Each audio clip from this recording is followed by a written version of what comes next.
Welcome to the Deep Dive. Today, we're jumping into something pretty nostalgic for a lot of us. We're talking about the gaming clubs from the Noughties. Ah, yes. A very specific time and place. Exactly. And look, these places, they weren't just somewhere to play games, right? They were like these real cultural hubs. Communities actually formed there. Mm-hmm. So our mission today is basically to pull out the key bits, the surprising facts about what made them tick, what made them so, impactful and memorable. We're taking all this raw material and trying to shape it into a clear story for you. And it's interesting because beyond the games themselves, these clubs were almost like pre-internet social labs. Social labs, how so? Well, they were this really unique socio-technological thing for that era. They kind of laid the groundwork for a lot of modern online culture, but in a physical space. Right, face to face. Exactly. That physical closeness meant social feedback was instant. Like, if you team killed someone, everyone knew immediately. You might get shunned right there. Yeah, no hiding behind an avatar. Precisely. And a shared win felt, tangible. It created real bonds. This kind of raw, direct interaction taught a whole generation about social rules, collaboration, skills that were maybe less obvious in the anonymous online spaces that came later. Okay, let's try and really get into the feel of it. For you listening, try and imagine this scene. Close your eyes maybe. Yep. You walk into one of these clubs. First thing, probably pretty dim, right? Long shadows everywhere.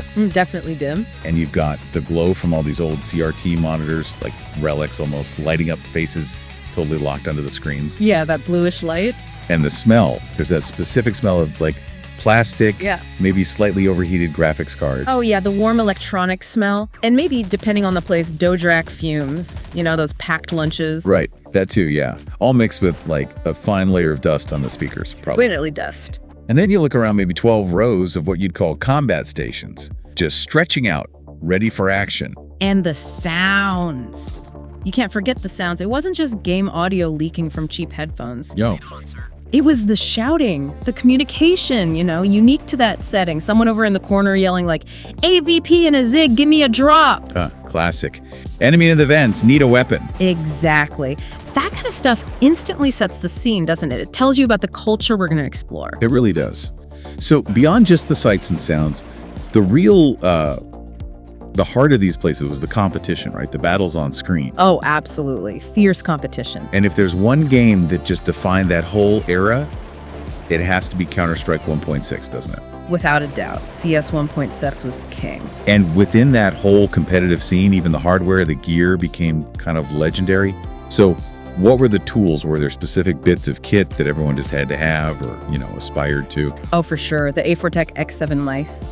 Absolute legend. The X7, yeah, I remember those. Having one, especially if it had that double shot buttoner, that wasn't just practical, it was like pure luxury. It showed you were serious about the game. So more than just a tool. Totally. They were like these physical symbols of skill, of dedication, kind of a lo-fi version of today's esport sponsorships or influencer gear, maybe? Interesting way to put it. Yeah, it represented status, but purely within that club's own little hierarchy, peer-driven. And it wasn't just the mouse itself, was it? Even the surface you used it on that mattered too. Absolutely. If you rocked up with a proper mouse rug, maybe one with the ATI Radeon logo on it, Oh, yeah? and crucially, one that didn't slide all over the desk, you were basically seen as a demigod. Wow. Just for mouse pad. Well, yeah, these little details, they weren't just about playing better, technically. They were about projecting an image, showing your commitment. It was all part of shaping that very early competitive gaming culture. So the game starts. Maybe you hear that classic, who are you for terrorists or for specialists? Yeah. And it could end, well, not always with a windscreen. Maybe the server crashes. Or maybe a security guard shows up. Right. Or for the younger players, maybe it ended differently. Yeah. How did the physical space affect, their behavior? Well, yeah, for the younger ones, it often ended with that lightning fast Alt plus Tab move. The classic minimize. Exactly. Especially if an adult, or worse, the admin, was doing a walk around.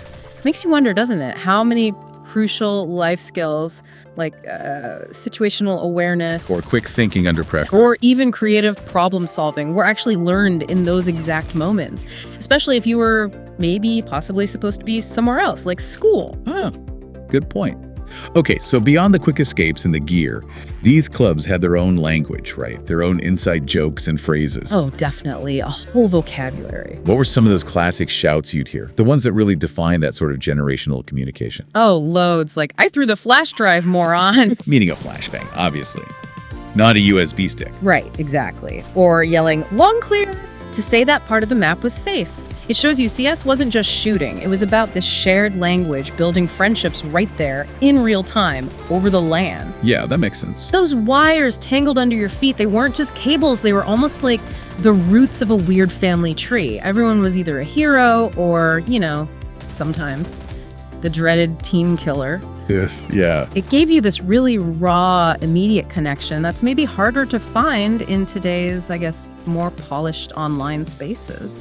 So thinking about the computers themselves, beyond the game, Yeah. the actual desktops must have been interesting artifacts too. What kind of stuff would you find on those screens? Oh, absolutely. You'd always find shortcuts like, cheats 2005 sitting right next to the game icon. Seriously, cheats just out in the open. Sometimes, yeah. Or that mysterious folder just labeled "Do Not Open." Always tempting. Always. And of course, Winamp. You had to have Winamp blasting out this stream of MP3s that were probably, let's be honest, ripped from Kazaa or something similar. Wow, Kazaa.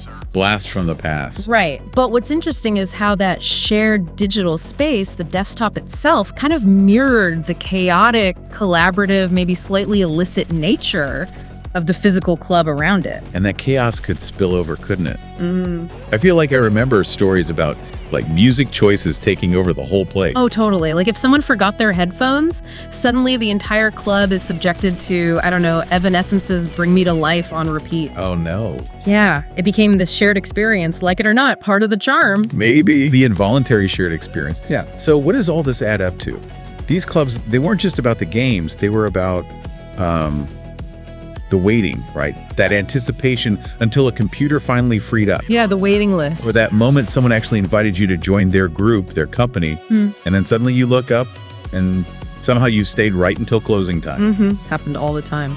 They were really places where community just happened. It flourished. And it always ended with that final definitive call from the admin, didn't it? Guys, that's it. Switch off. Yeah, that final call. And for so many people playing, the immediate thought was always, but I haven't survived yet, in the game. Right. Mid-round, midlife. It just perfectly captures the end of that specific era, that shared physical gaming experience, left a real mark. That's really how they were, wasn't it? Those Noughties gaming clubs. Often, yeah, maybe a bit grungy, definitely stuffy. Couldn't confirm the stuffiness. But somehow really dear to us and actually foundational for a whole generation. We've kind of walked through their importance for competitive gaming, especially with CS 1.6, where even things like the A4 Tech X7 mouse became these weird status symbols. The care mattered. We've touched on that unique language that popped up all those specific shouts, the social rituals like the quick Alt+Tab escape. The admin dodge. And that feeling of raw connection, like you said, with the wires underfoot, almost like family roots. Yeah. Stepping back a bit, you can really see the legacy, I think. That tangible, sometimes chaotic vibe of the physical LAN party, everyone crowded around screens. It undeniably shaped how our digital social spaces evolved later on. Yeah. Which brings up a question for you listening, maybe. What is the value of those physical shared gaming experiences compared to how we mostly interact now, which is often so virtual? That's a good question. Because those clubs offered something raw, immediate, a connection that felt really distinct, a sense of belonging that's maybe harder to replicate online sometimes. And it really was about those shared moments, wasn't it? The thrill of finally getting a free PC. The relief. The excitement when someone asked you to join their team, staying way too late, right until the admin finally kicked everyone out with that classic phrase, guys, that's it, switch off F. Even if you hadn't survived the round yet. Exactly. So as you think about this deep dive, maybe consider what parts of that raw, shared, sometimes kind of messy, physical gaming culture, what's different now? What might be missing from today's often more polished digital gaming worlds? Yeah, what needs were being met then? What were those enduring human needs, for connection, for community, that these clubs managed to fulfill, that maybe we're still looking for today? Food for thought. Definitely.